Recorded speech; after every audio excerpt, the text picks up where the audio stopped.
nós vamos aprender através da vida de Josué como a gente deve se portar mediante algumas guerras que nós enfrentamos na nossa vida. Josué capítulo 9, versículo 1, diz assim: E sucedeu que, ouvindo isto, todos os reis que estavam aquém do Jordão, nas montanhas, nas campinas, em toda a costa do grande mar, em frente ao Líbano, os heteus, os amorreus, os cananeus, os perizeus, os heveus e os jebuseus, se ajuntaram eles em comum acordo para pelejar contra Josué e contra Israel. E os moradores de Gibeon, ouvindo o que Josué fizera com Jericó e com Ai, usaram de astúcia e foram e se fingiram de embaixadores, e levando sacos velhos sobre os seus jumentos, odres de vinhos velhos, rotos e remendados, e nos seus pés colocaram sapatos velhos e remendados, suas roupas velhas sobre si, e todo o pão que traziam para o caminho era seco e bolorento. E vieram a Josué ao arraial de Gilgal, e disseram a ele e aos homens de Israel: Viemos de uma terra distante, fazei, pois, agora um acordo conosco. E os homens de Israel responderam aos heveus: Porventura habiteis no meio de nós? Como, pois, faremos um acordo convosco? Então eles disseram a Josué: Não, nós somos teus servos.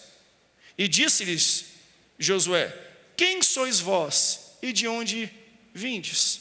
E eles responderam: Teus servos vieram de uma terra muito distante por causa do nome do Senhor teu Deus, porquanto ouvimos a sua fama e tudo quanto fez no Egito, e tudo que fez aos 2 reis amorreus que estavam além do Jordão, em Sion, rei de Hesbom, e Og, rei de Bazã, que estavam em Astarote. Por isso, nossos anciãos e todos os moradores de nossa terra nos falaram dizendo: Tomai em vossas mãos provisão para o caminho, e ide-lhes e encontre-o, e dize-lhes: Nós somos vossos servos, fazei, pois, agora acordo conosco.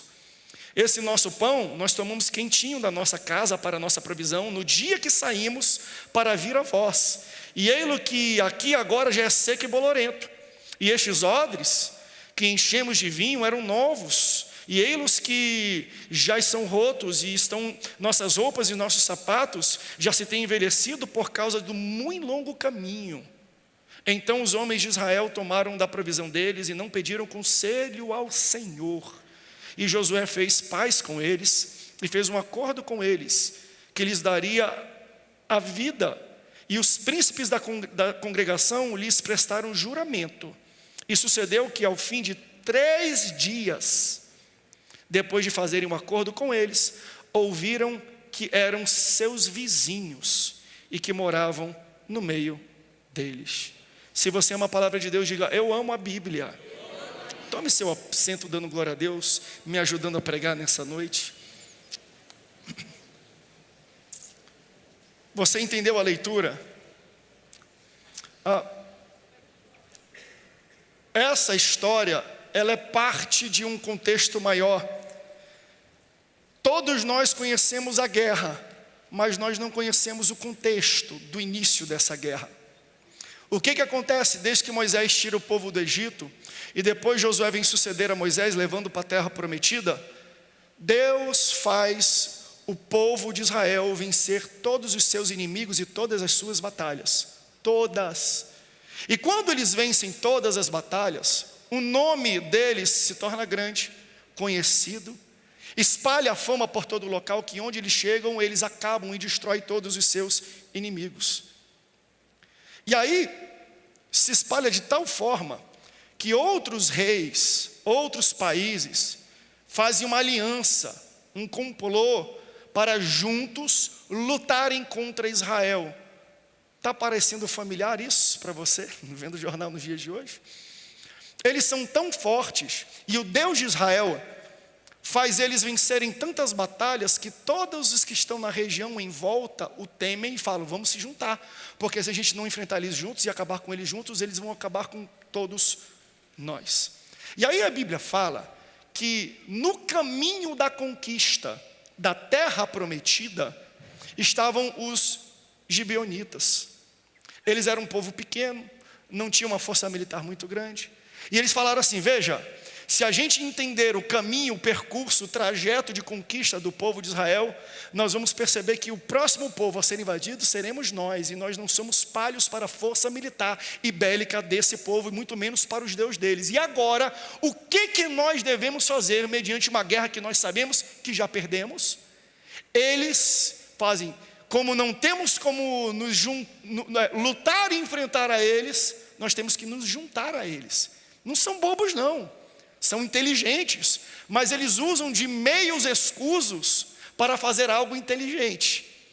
Eles conversam com os anciãos, conversam com os generais, conversam com os líderes, e eles chegam à seguinte conclusão: já que nós somos vizinhos, e eles não vão fazer aliança com a gente, se a gente pedir diretamente, vamos enganá-los. A gente vai se passar por um outro povo, a gente vai dizer que a gente é de uma região distante. Então cada um de nós vai pegar um cavalo velho, uma roupa velha, pegar odre velho, vamos pegar pão bolorento, pão velho. E quando a gente chegar lá, a gente vai falar: quando saímos de casa estava tudo novinho.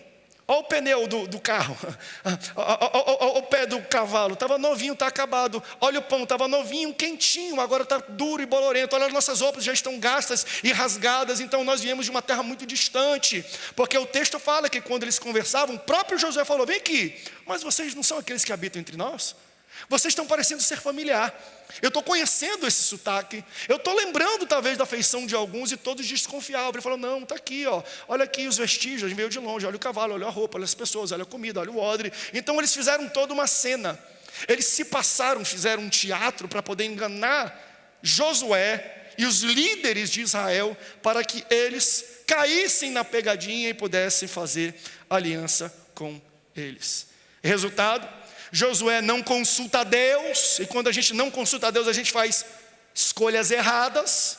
Temos que aprender, mediante tudo que aparece na nossa vida, precisamos orar e consultar a Deus. Mas não vou me ater nesse ponto. Ele não consultou a Deus, ele pensou, viu e seguiu seus próprios instintos. Resultado disso, Josué, como líder de Israel, fala: eu faço uma aliança com vocês. E ele concretiza a aliança com os gibeonitas.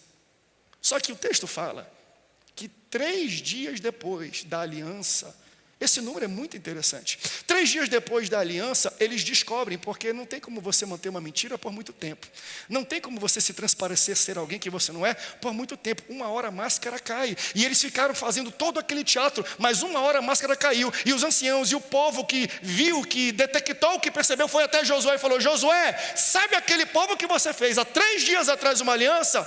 São aqueles que moram do nosso lado, são os gibeonitas, são aqueles que habitam entre nós. Se passaram por um povo distante, porque estavam com medo do nosso avanço, do nosso território que estava sendo ganhando, e nos enganaram, Josué, a fazer uma aliança com eles, para que eles não pereçam em nossas mãos. Farsa, teatro, são fingidos, são mentirosos. Aí os conselheiros, os homens que estavam ao redor de Josué falam: está aqui a sentença deles, morte. Mentiram para nós, nos enganaram, e eles merecem nada menos, nada mais do que a morte. Aí eu louvo a Deus, porque Josué aqui também nesse momento, ele é uma tipificação de Jesus Cristo.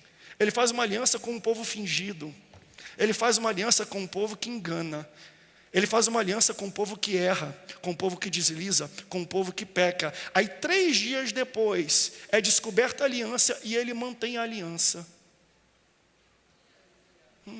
Como pode Jesus morrer por um povo fingido? Por um povo mentiroso? Por um povo que peca?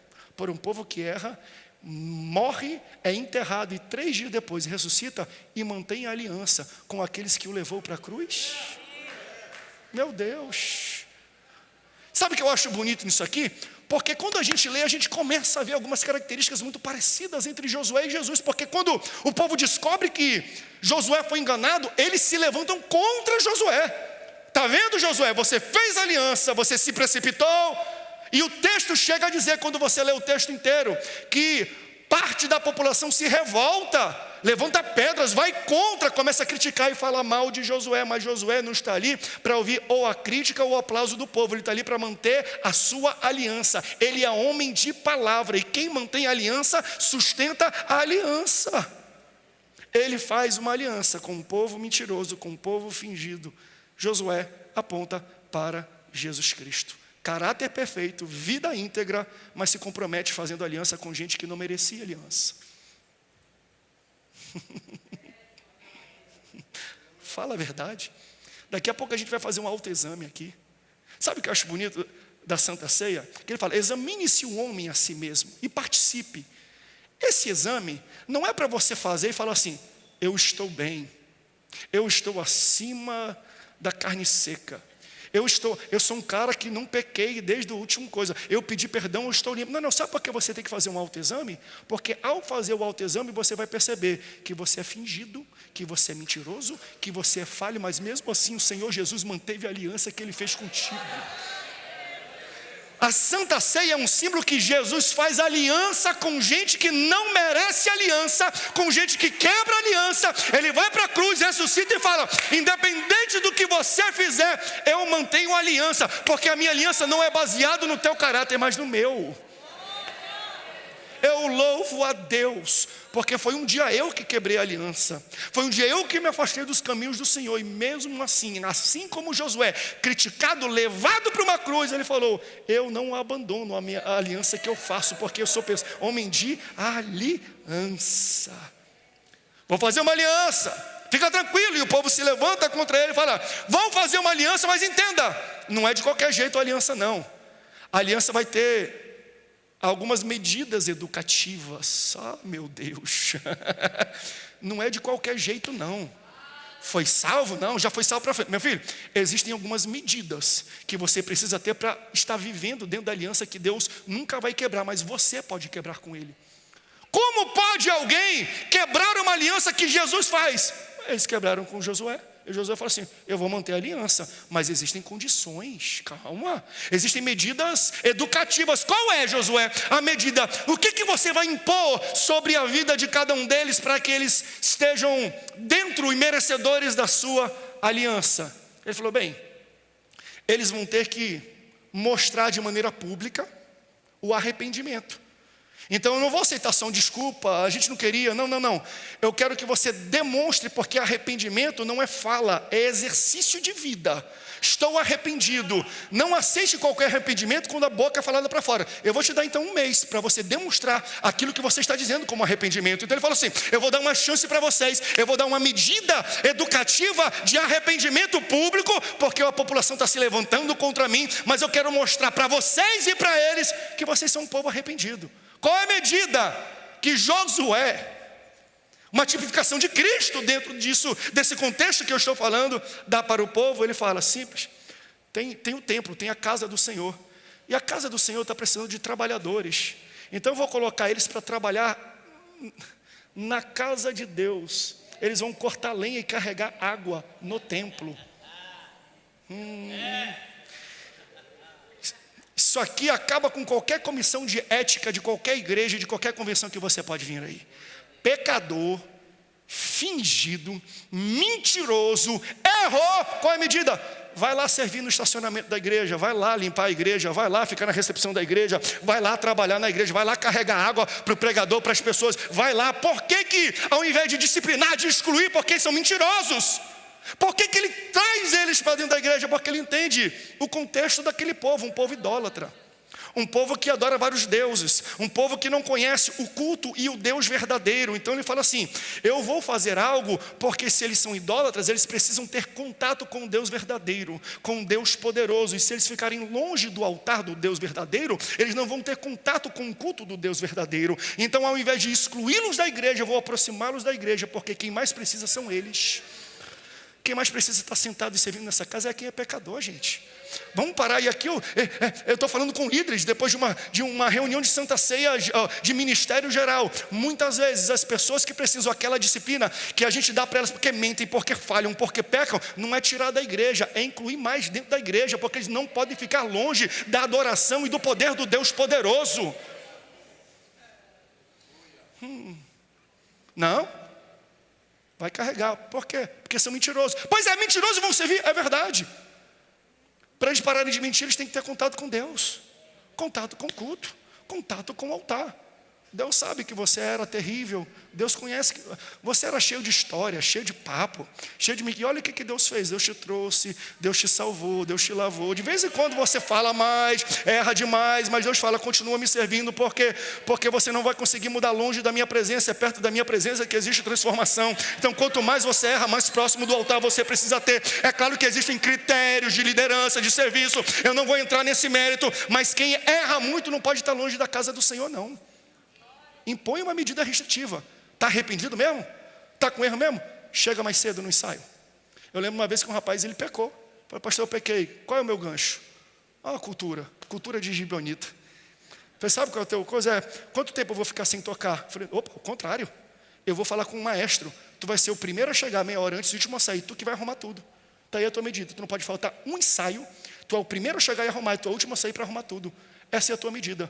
Não é você parar de tocar. Você vai ser o tocador mais assíduo e vai ajudar a arrumar toda a cadeira de todos os tocadores, porque você não pode estar longe do altar do Senhor. É lá que Deus vai te transformar. A medida restritiva dele foi isso. Conheço vocês, mentirosos, fingidos, trapaceiros, cheios de história, mas eu vivo para honrar a aliança que eu faço. O povo fala mal de Josué, mas Josué não está aqui para receber o aplauso do povo. Está aqui para honrar uma aliança. Será que alguém pode dar glória a Deus? Você só está aqui porque alguém honrou a aliança que fez com você. Ele fez essa aliança e ele fala, vou manter essa aliança, mas você não vai ficar aqui de qualquer jeito. Você não vai ficar aqui dentro da casa de qualquer maneira. Você tem que demonstrar mudança e arrependimento. Não adianta estar com...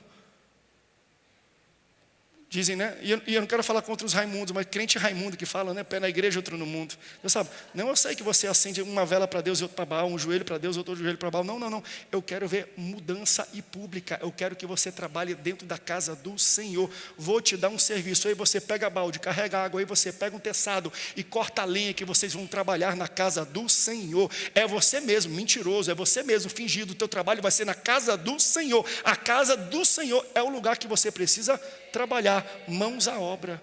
Pastores e líderes, entendam isso. Errou? Mãos à obra, meu filho. É mesmo? Quer arrepender mesmo? Quer gancho? Então vai trabalhar na casa do Senhor, vai servir na casa de Deus, vai entender a importância de chegar mais cedo, sair mais tarde, de estar próximo da casa de Deus, porque você vai ganhar amor por isso. Eita, eu falo para... Gente, tem gente que para ficar na igreja só pode se ficar trabalhando. Comece a olhar isso, líderes. Tem gente que não pode ficar só sentado não, senão desvia, senão vai para longe da casa do Senhor. Tem gente que precisa ficar cortando lenha, carregando água. Só Deus sabe que te mantém ocupado com esse serviço para você se manter dentro da casa dele. Só Deus sabe. Porque você imagina um diálogo desse? Vai lá, fica lá no estacionamento. Vem, senta aqui. Chega de terno e gravata, ele estaciona aqui. Aí deve olhar para o cara, ver os trejeitos do cara, o jeito do cara do estacionamento olhar. Opa, pode ser eu, meu irmão. Você é membro daqui? Sou, mas você é crente há pouco tempo. Sou arrependido, Deus me salvou há pouco tempo. E você é membro daqui, você é obreiro daqui. Falou, não, rapaz, eu era mentiroso, eu era um fingido, eu fazia cada coisa terrível, e está servindo na casa de Deus? Estou. Mas tu é filho de Abraão? Não. Tu é filho de Isaac? Não. Tu é filho de Jacó? Não. Eu sou um gibionita.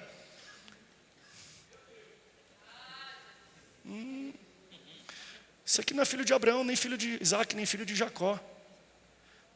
É um gibionita, servindo na casa do Senhor.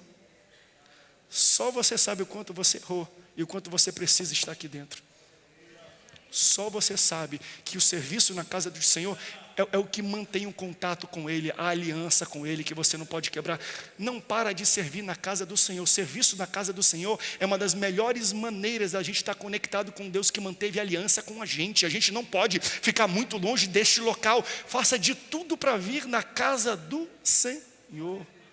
Mas agora você é obreiro aqui? Sou cortador de lenha e carregador de água. Mas você não é judeu, não, eu sou gentil. Sou cortador de lenha e carregador de água. Eu não estou gritando tanto não, porque isso está falando no nosso coração num nível tão grande. A gente não merecia não, gente. Talvez Deus me trouxe e me colocou como pastor e servo dessa igreja, que Ele fala: André, eu te conheço, André. Tu não pode ficar um dia sem pregar não, André. Às vezes eu reclamo de Deus: Deus, eu estou pregando muito, Deus, eu estou viajando. Pastor Márcio estava comigo, chegou 4 horas da manhã, estava num culto ontem, culto anteontem, preguei umas 4, 5 vezes. Sabe por quê? Às vezes eu falo: mas Deus, por que isso? Deus fala: porque eu te conheço, André. Tu não pode ficar muito tempo longe do meu altar, não. Tu não pode ficar muito tempo sem pregar, sem me servir. Tu não pode ficar muito tempo sem orar por ninguém, sem fazer uma visita, André, eu te conheço. Pega o teu balde, André, pega o teu teçado e começa a trabalhar. Deus me chama para falar para pessoas aqui: está na hora de fazer mais, dá para fazer mais. Quanto mais você faz, mais próximo do teu Deus você se torna. Aleluia. Então veja, esse é um povo que Deus ama, é um povo que errou muito, mas buscou o arrependimento e a misericórdia de Deus. Você entende isso? Eu sempre falo: pastor, qual é o critério para ir para o céu? O cara tem que ser bom, o cara tem que ser o quê? Eu falo assim, pessoas boas não entram no céu. Aí todo mundo, porque bondade não é o critério para você ir para o céu. Nunca foi. Sabe qual é o critério para você ir para o céu? Salvação através do arrependimento. Sabe quem entra no céu? Não é gente boa, é gente arrependida. O céu é um lugar de pessoas arrependidas. O céu é um lugar de pessoas que falam: eu errei, eu pequei, eu estou errado, eu não mereci estar na presença do Senhor, eu não mereci estar no momento de comunhão como esse. Mesmo assim, o Senhor Jesus manteve a sua aliança comigo, e Ele puxou uma cadeira e me colocou à mesa. Olha como é bonito a gente entender todo esse contexto.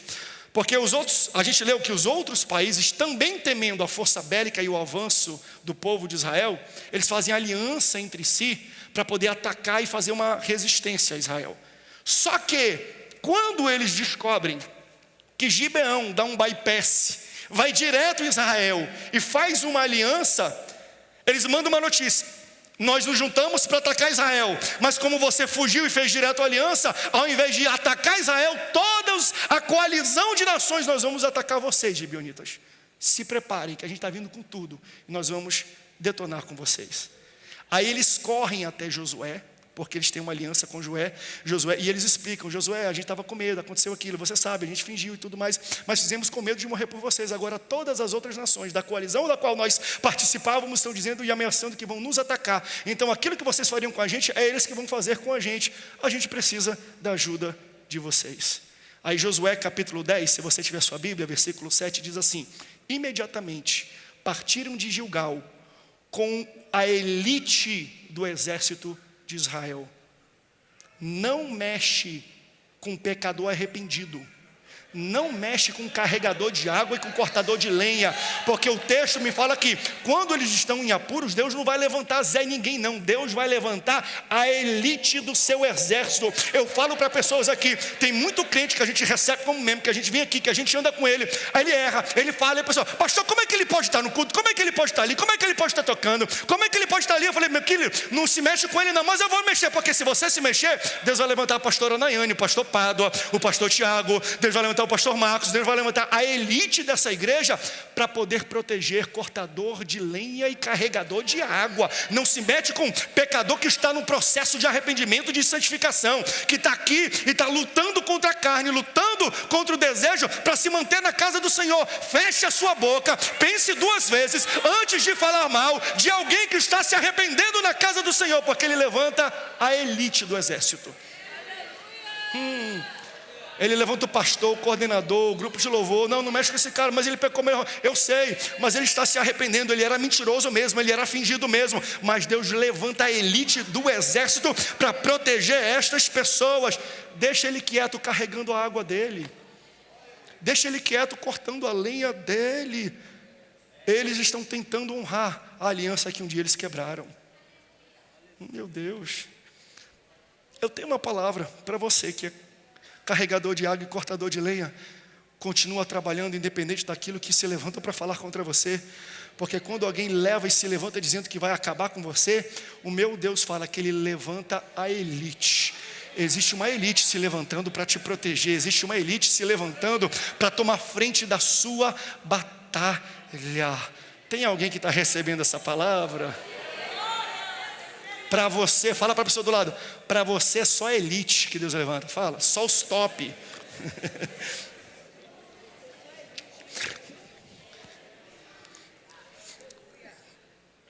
eles vão nos atacar, Josué. Não tem problema não, vou pegar a elite do exército aqui. Aí, agora sim, ele vai e consulta a Deus. Deus, olha aí Deus. Sabe aqueles fingidos que quebraram a aliança, que a gente manteve a aliança? Estão tentando atacar, o que tu acha? A gente deve entrar em guerra? Aí Josué consulta a Deus. Deus fala, pode ir, Josué. Vai com Deus não, vai comigo, né? O próprio Deus falando com ele, vai comigo, Josué. Você tem a minha autorização para defender quem? Quem foi que Deus autorizou? O exército de Israel, mas para defender quem?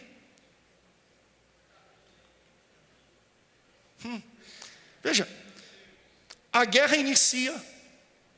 O texto fala que Josué, com a elite do exército de Israel, começa a lutar aqui embaixo, começa a guerrear aqui embaixo, começa a golpear aqui embaixo. Mas enquanto ele está lutando e golpeando, do céu cai pedra e cai granizo. E o texto fala que mais foram os que morreram pelo granizo do céu do que a espada na terra. Porque quando você está defendendo um cortador de lenha, um carregador de água, Deus se manifesta e toma a frente da sua batalha. Ah, meu Deus, eu estou pregando isso para alguém. Enquanto você está na guerra aqui embaixo por alguém que está querendo se arrepender, Deus se manifesta do céu. E o que Deus faz é muito maior do que aquilo que você pode fazer aqui embaixo. Então não desista, porque Deus vai entrar na tua guerra. Cortador de lenha e carregador de água, ei, líder do exército, Deus vai entrar nessa guerra. Proteja as pessoas que estão mostrando o fruto do arrependimento, que Deus vai se manifestar. Lembra daquele corinho? Se começarmos a orar, esse templo treme. Canta comigo. Se começarmos a orar, Elias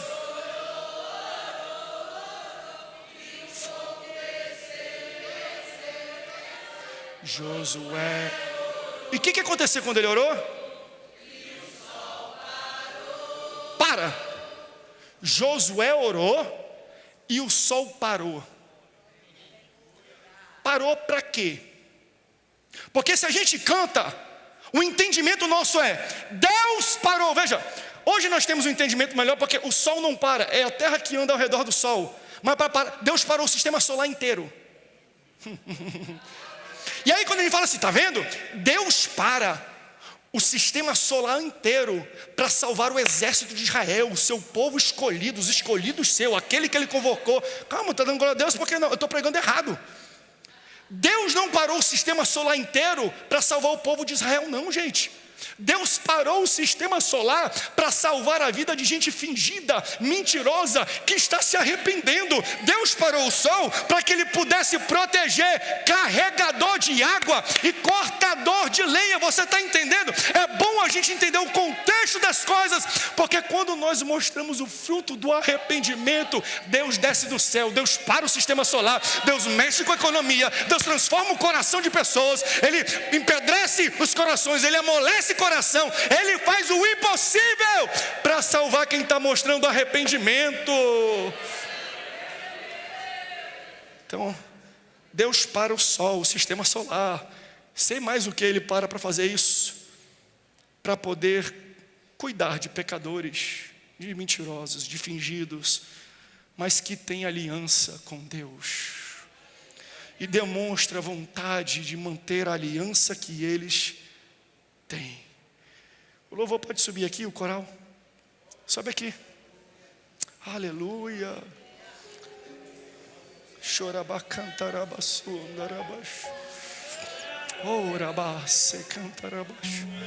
Olha como é que Deus ama a gente. Porque você está olhando aqui, às vezes com desconfiança. E eu sempre falo isso, quando nós lemos a Bíblia, a gente tem que ver com uma lente, não de ver a vida dos outros, mas a nossa vida. Minha pergunta é: quem é você nessa história? Você quer que eu responda? Fala para a pessoa, você quer que eu responda quem é você? Tem uns que vão falar, eu sou Josué. Outros vão falar, eu sou elite. Fala a verdade. Fala a verdade. A gente era o fingido.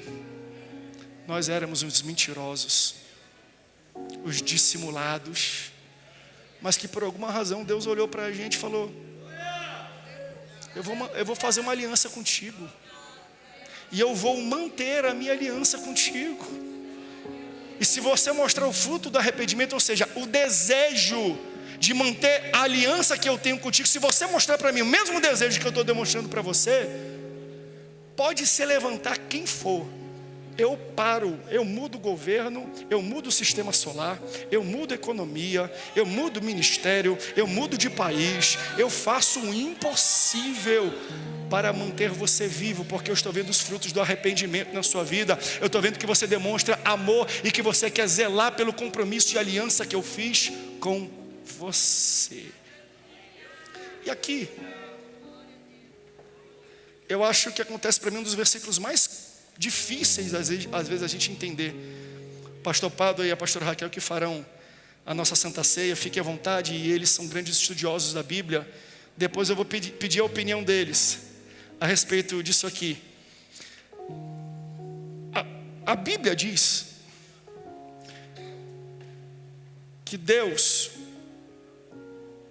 fez o que Josué havia pedido, havia suplicado. E eu li a versão King James. Tem aí a King James? Só se tiver. De Josué capítulo 10, versículo 14. Se você tem a versão King James, depois abra. Quando eu li, eu falei assim, eu não acreditei no texto, pastor Marcos, quando eu li isso aqui. Diz assim, ó. Josué capítulo 10, versículo 14, na versão King James. Nunca houve dia como aquele, nem antes, nem depois, quando o Senhor desejou obedecer a voz de um ser humano. De Gênesis a Apocalipse, eu vejo Deus dando ordem e um homem obedecendo. Aí nesse dia, Deus não acordou, né? Mas é a nossa maneira de falar. Deus acordou falando, rapaz, eu estou com uma vontade de obedecer um homem hoje. Eu estou com uma vontade de ouvir alguém. E o texto fala que nunca houve dia como esse. Que dia? Um dia que Josué pediu para segurar o tempo, manter a luz, para ele proteger pecador arrependido.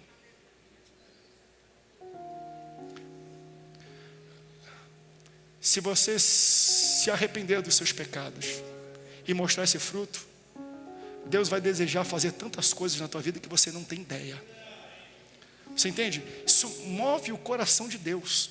Quando Ele vê um pecador que está buscando a santificação, a mudança de vida, a transformação de vida, Ele olha e Ele fala, rapaz, deixa eu ver se Ele pede alguma coisa para mim, porque eu estou doido. Eu gosto de pecador que se arrepende. Eu gosto de pecador que se arrepende.